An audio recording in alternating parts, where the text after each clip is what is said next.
Strzeliste wieże, piękne krużganki, bogate wnętrza czy mroczne lochy. Historia czy legendy? Co sprawia, że jest tak wielu miłośników zwiedzania zamków i pałaców? Czym są dzisiaj? Co można w nich zobaczyć? Odpowiedzi na te pytania poszukaliśmy w tym zakątku Polski, gdzie zamków i pałaców jest tyle, że może nie starczyć wolnego czasu, by je wszystkie zobaczyć. Witajcie w krainie zamków i pałaców województwa opolskiego.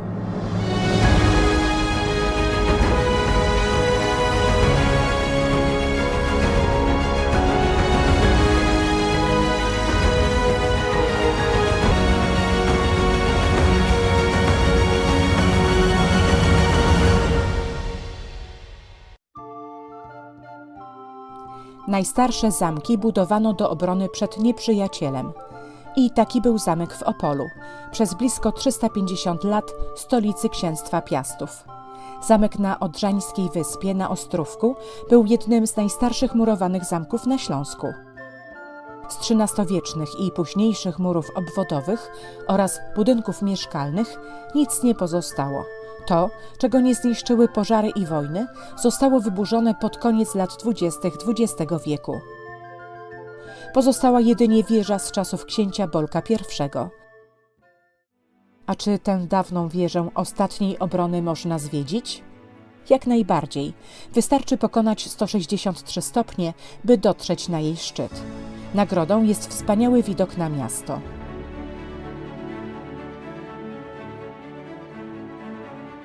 Miłośnicy zamków, zanim opuszczą Opole, koniecznie powinni zobaczyć pozostałości drugiego zamku w mieście. Tak, Opole miało 2 zamki. Ten drugi, zwany Zamkiem na Górce, powstał nieco później, bo dopiero w drugiej połowie XIV wieku. Jego fundatorem i najsłynniejszym mieszkańcem był książę Władysław Opolczyk, m.in. założyciel klasztoru na Jasnej Górze. Tu również zachowała się jedynie wieża, w której znajduje się ekspozycja poświęcona historii zamku i całego Opola. Czas warownych zamków minął bezpowrotnie, gdy pod koniec średniowiecza pojawiła się artyleria. Zamków broniły teraz fortyfikacje ziemne i w nowej epoce, renesansie, surowe budowle mogły przekształcić się w wygodne rezydencje. Jednym z najpiękniejszych zamków renesansowych w Polsce jest zamek w Brzegu, nazywany Śląskim Wawelem. Zamek ten był siedzibą Piastów z linii rządzącej w księstwach Brzegu i Legnicy. W XVI wieku kolejno panujący bracia Fryderyk II i Jerzy II obok średniowiecznego zamku zbudowali nowy, renesansowy. Niektóre fragmenty wcześniejszego zamku, jak wieża Lwów, zostały wkomponowane w nową budowlę. Najbardziej okazały jest dziedziniec z arkadowymi krużgankami, które przypominają te z królewskiego zamku na Wawelu. To nie przypadek. Wawelski zamek posłużył tu za wzór. Zamek w Brzegu ma też coś, czego nie ma Wawel. Przepiękną, bogato dekorowaną bramę wjazdową. Na samym szczycie widnieją postaci przodków książąt brzeskich, a poniżej naturalnej wielkości figury księcia Jerzego II oraz jego żony Barbary. Brama to jedno z najcenniejszych dzieł sztuki renesansowej w Polsce, obok kaplicy zygmuntowskiej na Wawelu. Wnętrza brzeskiego zamku mieszczą Muzeum Piastów Śląskich. Warto w nich zobaczyć dawny gabinet książęcy, kolekcję broni, zbiory rzeźby i malarstwa, makietę dawnego brzegu, a także wystawę poświęconą historii i kulturze dawnych Kresów. Do zamku przylega kaplica zamkowa świętej Jadwigi, gdzie dawniej spoczywało co najmniej 43 przedstawicieli rodu Piastów. Obecnie trumny są eksponowane w podziemiach zamku, wraz z kopiami nagrobków książęcych z innych nekropolii na Śląsku. Na zamku w Brzegu można też spełnić marzenie niejednego miłośnika zamków – przenocować tu, a wieczorem już zamknięty dla turystów dziedziniec mieć wyłącznie dla siebie. Gdy przeminęła moda na renesans, wiele zamków przebudowywano w kolejnych nowych stylach. Tak stało się z mającym początki w średniowieczu zamkiem w Niemodlinie. Od XVI do XX wieku był przebudowywany prawie w każdym nowym modnym stylu późnego renesansu, baroku, klasycyzmu, neogotyku, neorenesansu i neobaroku. W tym czasie należał najpierw do książąt opolskich, na krótko był nawet ośrodkiem władzy odrębnego księstwa.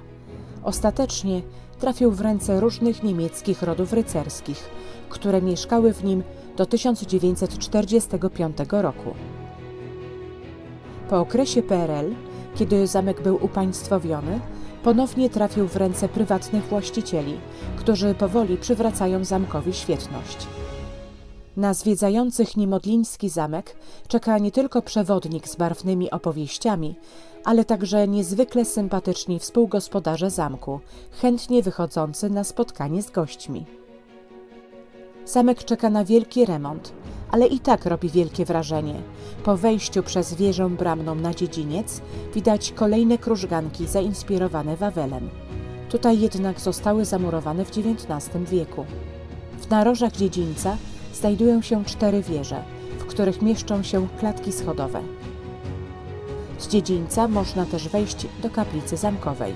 Z kaplicą tą związana jest pewna historia. Zamek wiele ma swoich historii, które tutaj przewijają się przez jego lata, ale wydaje mi się, że taką najciekawszą, ale też troszeczkę najzabawniejszą jest ta o cioteczce Elżbiecie. I ona jest związana właśnie z kaplicą, w której w tej chwili się znajdujemy, bo jak przejdziemy sobie kawałeczek dalej, popatrzcie, i podniesiemy dywan,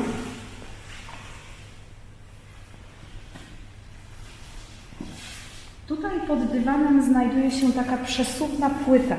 To jest winda, która miała za zadanie opuścić trumnę podczas ceremonii pogrzebowej na dół do krypt, a tam następnie ta trumna chowana była do sarkofagów. I z tym miejscem związana jest legenda o naszej cioteczce Elżbiecie. Co to za legenda? Dowiecie się tego, zwiedzając tutejszy zamek z przewodnikiem. W podziemiach panuje aura tajemniczości.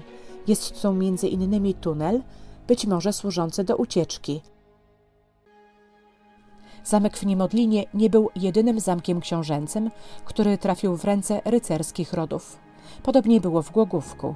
Zamek książęcy powstał tu na przełomie XIII i XIV stulecia. Swój obecny kształt zawdzięcza potężnemu rodowi Opersdorfów, którzy byli jego właścicielami przez blisko 400 lat, do 1945 roku. Zamek stał się na krótko siedzibą polskiego króla Jana Kazimierza, zmuszonego opuścić kraj podczas potopu szwedzkiego. Na początku XIX wieku na zamku gościł Ludwik van Beethoven. Zachwycony powitaniem genialny twórca obiecał zadedykować gospodarzowi powstającą właśnie 5. symfonię. Niestety nie dotrzymał słowa. Obecnie częściowo wyremontowany zamek jest własnością miasta. Zapewne w przyszłości będzie to Centrum Kulturalne Głogówka, który w 2025 roku będzie obchodzić swoje 800-lecie.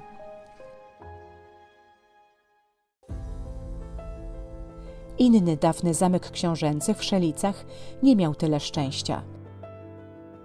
Zbudowany na sztucznym wzniesieniu, otoczonym przez fosę, został przebudowany przez ród pruszkowskich w drugiej połowie XVII wieku na barokowy pałac. Po II wojnie światowej, coraz bardziej zaniedbywany, popadł w ruinę. Zwiedzanie Szelic to namiastka przygód w stylu Indiana Jonesa. Wąska, udeptana ścieżka pośród gęstych zarośli urywa się nagle przed wysoką ścianą budynku. Przez otwory po dawnych oknach widać, że wnętrze pałacu przejęła natura. Po niektórych pałacach pozostały jedynie stare ilustracje oraz miejsce, w którym kiedyś stały.